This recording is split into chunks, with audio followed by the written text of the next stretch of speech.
Job లేక ఇబ్బంది పడుతున్నారా? అయితే మెడికల్ కోడింగ్ మీకు మంచి ఆప్షన్. వెంటనే కాల్ చేసి కోర్సులో జాయిన్ అవ్వండి.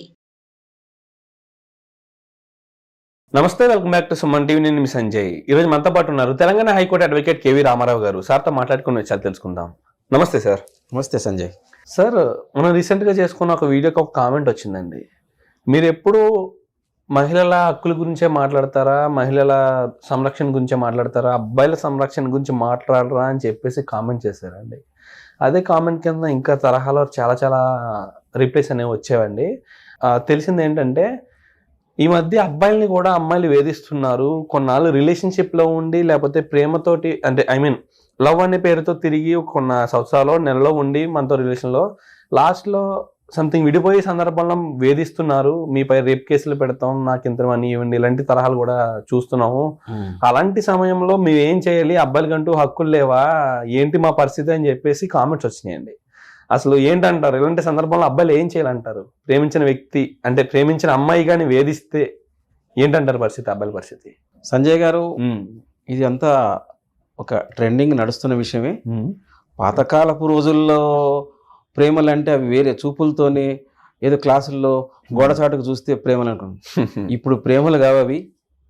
ఆ వ్యామోహాలు వేరు, ఆ కల్చర్ వేరు, ఆ ఎంజాయ్ వేరు. వాటికి ప్రేమ అనేది పేరు పెడుతున్నారు తప్ప ఒకరికొకరు ఇష్టపడి వాళ్ళు స్టూడెంట్ లైఫే కావచ్చు, ఆఫీస్ లైఫే కావచ్చు, యంగ్స్టర్స్ ఎక్కడైనా కలిసి ఉండొచ్చు.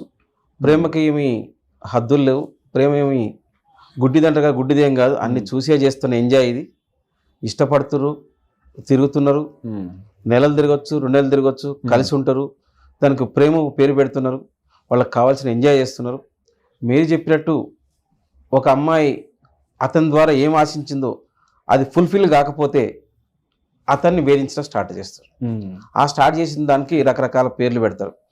నీ మీద రేప్ కేసు పెడతాం, ఎగ్జాక్ట్లీ, నువ్వు టీజింగ్ చేసిన కేసు పెడతాం, లేకపోతే నన్ను బెదిరిస్తున్న కేసు పెడతాం, లేకపోతే మా పేరెంట్స్ చెప్తాం, లేకపోతే సోషల్ మీడియా యూజ్ చేసుకుంటాం, కొన్ని మహిళా సంఘాలకు చెప్తాం.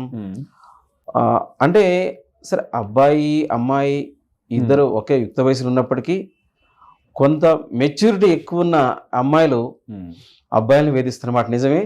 అబ్బాయిలు టార్చర్ అనుభవిస్తున్నమాట నిజమే. టార్చరే కాదు, మనకు తెలియకుండా మోసపోతున్న అబ్బాయిలు కూడా చాలా మంది ఉన్నారు. ఎగ్జాక్ట్లీ, మనం హనీ ట్రాప్ గురించి మాట్లాడుకున్నాం. ఎగ్జాక్ట్లీ, ఇది హనీ ట్రాప్ తరహాలకు వస్తుంది. కాకపోతే కొన్ని నెలలు రిలేషన్షిప్ లో ఉండి కూడా చేస్తున్నారని తెలుస్తుంది. కానీ దీన్ని పసిగట్టడం కొంచెం కష్టమైన పనే. అలాంటప్పుడు ఎలా ఏం చేయాలంటారు అలా వేధింపులకు గురైతే? అయితే సంజయ్ గారు, ఈ లవ్లు ఎట్లున్నాయంటే, ఫస్ట్ ఏదో ఆకర్షణ ద్వారా కలిసి ఉండొచ్చు, తర్వాత ఒకళ్ళ అవసరాలు ఒకళ్ళు తీర్చుకోవచ్చు. ఇంకా మ్యాక్సిమం చెప్పాలంటే, మనం పాత రోజుల్లో ఆ అమ్మాయి లేనిదై ఉండి, అమ్మాయి ఎకనామిక్గా పూర్ అయి ఉండి, ఎవరో ఒక బాగా ఉన్న అబ్బాయిని ట్రాప్లో తీసుకొని వాడి ద్వారా అంత లైఫ్ ఎంజాయ్ చేస్తుందనేమో. అలా ఏమీ లేదు.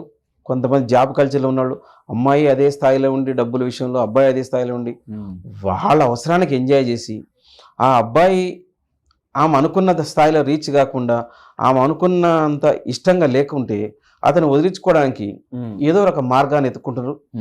అతన్ని ఇబ్బంది పెట్టాలనే ఆలోచన వచ్చినప్పుడు అతనిపై పగ పెంచుకొని అతన్ని కేసులు ఇరికిస్తున్నారు.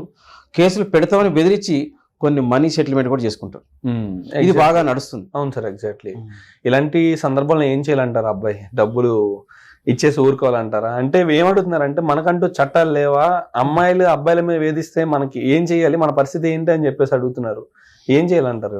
సరే, ఈ చట్టాలు అమ్మాయిలకి అబ్బాయిలకి పౌరులుగా అందరికీ చట్టాలు ఉన్నాయి. వాస్తవానికి మీరు చెప్పేది ఏంటంటే, అమ్మాయి ఇప్పుడు నన్ను వేధిస్తుంది, అమ్మాయి డబ్బులు కావాలంటుంది, అమ్మాయి రేప్ కేసు పెడుతుందని నువ్వు ఈ రోజు ఈ కేసులో ఇరుక్కున్నాక ఆలోచించే బదులు, అసలు నువ్వు ఫస్ట్ స్టార్టింగ్లో ఏ లైఫ్లో ఎంజాయ్ చేసినావు, ఎలా అప్రోచ్ అయినా అమ్మాయిది, ఎలా నువ్వు అన్నట్టు 2-3 నెలలు 4 నెలలు 6 నెలలు ఎంజాయ్ చేసావు, ఏదన్నా ఉంటే నువ్వు తప్పో ఒప్పో నువ్వు అమ్మాయికి చేసావు, మీకు సంబంధించిన మీ ఫ్రెండ్ సర్కిల్లో మ్యూచువల్ సెటిల్మెంట్ చేసుకొని కేసులు దాకా పోకుండా ఉంటే బెటర్. ఇన్ కేస్ ఇద్దరు ఇష్టపడ్డారు, ఇద్దరు తప్పు చేశారు, అయినా సరే నీ మీదే కావాలని రేప్ కేసు పెడతా అని బెదిరిస్తుంటే నువ్వు ముందే పోలీసుని అప్రోచ్గా, నువ్వు మంచి ఈ యొక్క లీగల్ నాలెడ్జ్ ఉన్న ఒక అడ్వకేట్ని అప్రోచ్గా ఎలా ఫేస్ చేయాలో పౌరుడుగా నీకు రైట్ ఉంది. ఓకే, అంటే వాళ్ళపై ఎలాంటి సెక్షన్లు నమోదవుతాయి అంటారు? అంటే చీటింగ్ కేసా, ఎలాంటి సెక్షన్స్ అంటారు? వీటి సంబంధించి నువ్వు లవ్ ఇవి నీ మీద రేప్ కేసు పెడతా అంటే నువ్వు ఆమె నిజంగా కలిసి ఉంటే నువ్వు ఆ రోజు నీకు జరిగితే రేప్ కేసు అయింది, కంటిన్యూ నీకు కలిసిన బంధానికి రేప్ ఏముంది, జీవితం కొనసాగింది మీది. మ్యూచువల్గా ఇష్టం లేకపోతే ఇష్టంగా లేకపోతే విడిపోతారు అంతే. రేప్ కేసు పెట్టే అర్హత ఆమెకి లేదు. ఓకే అండి, ఇప్పుడు ఇలాంటి తరహాలో అబ్బాయి ఎలాంటి సాక్ష్యాలు చూపించాలంటారు? అంటే తప్పు చేశారని నింద పడినప్పుడు తప్పు చేయలేదని నిరూపించుకునే అబ్బాయి అంటే బాధ్యత అబ్బాయి మీద ఉంది. అలాంటప్పుడు అబ్బాయి ఎలాంటి సాక్ష్యాలు చూపించి తను బయటపడాలంటారు? రెండు సందర్భాలు నిజంగా వాళ్ళ రిలేషన్ ఎప్పుడు స్టార్ట్ అయింది, వాళ్ళు ఎక్కడ ఉంటారు, వాళ్ళ యొక్క అడ్రస్, వాళ్ళ వ్యవహారం, వాళ్ళు ఎక్కడ జాబ్ చేస్తారు, వీళ్ళకి సంబంధించి ఎవరైనా విట్నెస్ ఉన్నారా, వీళ్ళు నిజంగా కలిసే ఉన్నారా, లేకపోతే ఏమైనా సపరేట్ రూమ్ తీసుకురా, లేకపోతే మా నార్మల్గా కలిసిరా, ఇలాంటివన్నీ ఏదో ఒక ప్రూఫ్స్ తీసుకోవాల్సింది. మేము ఫ్రెండ్లీగా ఉన్నాము, ఆమె నేనేమి ఎలాంటి వేదనలకు గురి చేయలేదు, అవి చెప్పుకోవాల్సింది. నిజమైన సాక్ష్యాలు మాక్సిమం ఉండవు. ఆమె పెట్టినా కూడా ఆమె రేప్ చేసినట్టు ఏమైనా ప్రూఫ్ ఉంటే చూపించండి అని ఇతను రివర్స్గా ఇతను తప్పు చేయకుంటే, నిజంగా తప్పు చేసి ఉంటే సెటిల్ చేసుకోవాల్సింది. యా, అబ్సల్యూట్లీ సార్, నిజంగా తప్పకుండా సార్ మీరు అన్నట్టుగానే. కానీ డబ్బులు మాత్రం చెల్లించి మోసపోవద్దు అంటారు. వాళ్ళు అడిగారు కదా ఇష్టం వచ్చినన్ని, అంటే వాళ్ళు అడిగినవన్నీ ఇచ్చి మోసపోవద్దు అంటారు. డబ్బులు లేనప్పుడు డబ్బులు ఇవ్వడమా, కేసులు బుక్ చేసుకోవడమా కాదు.